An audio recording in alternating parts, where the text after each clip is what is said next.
एक बार की बात है, एक गांव में एक किसान रहता था। उस किसान को जानवर पालने का बहुत शौक था। उसके पास पहले से ही बहुत सारी भैंसें थीं, जिनका दूध बेचकर वह अपना घर चलाया करता था। तो एक दिन उस किसान ने एक खरगोश और एक बंदर को भी अपने घर में पाल लिया। अब काफी दिन गुजरने के बाद उस किसान ने उस खरगोश और बंदर के साथ खेलने का सोचा।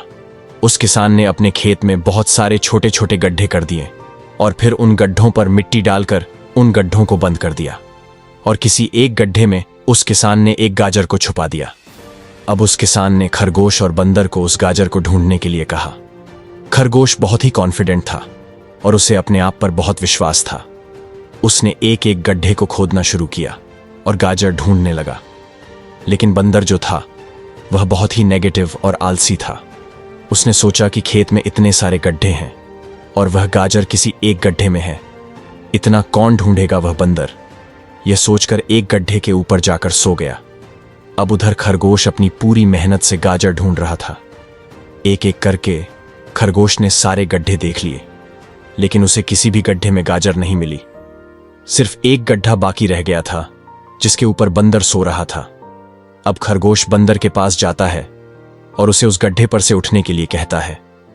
जैसे ही बंदर उस गड्ढे पर से उठता है, खरगोश गड्ढा खोदकर गाजर बाहर निकाल लेता है और अपने मालिक को ले जाकर दे देता है।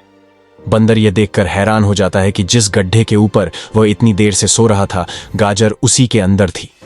वह सिर्फ एक बार खोद कर देख लेता तो गाजर उसे मिल जाती और वह मालिक की नजरों में बड़ा बन जाता। यही सोचकर वह अपने की पर पछता रहा था। दोस्तों, इस कहानी से हमें 3 बहुत बड़ी सीखें मिलती हैं।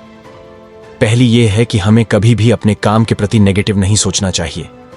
जैसे उस बंदर ने सोचा कि इतने सारे गड्ढे हैं और गाजर किस गड्ढे में है, पता नहीं, यही सोचकर उसने उस काम को अपने लिए बड़ा बना दिया। और दूसरी सीख हमें इस कहानी से यह मिलती है कि हमें एटलीस्ट कोशिश भी तो करनी चाहिए, क्योंकि हम जब तक कोशिश नहीं करेंगे, किस्मत भी हमारा साथ नहीं देंगी।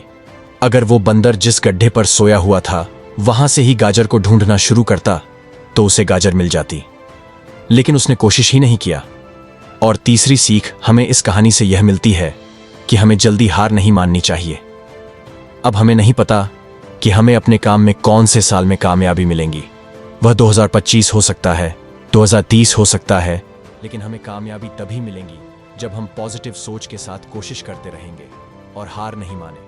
तो अगर आप इस कहानी को और भी लोगों तक पहुंचाना चाहते हो तो इस वीडियो को लाइक करो और हमारे चैनल को सब्सक्राइब करो।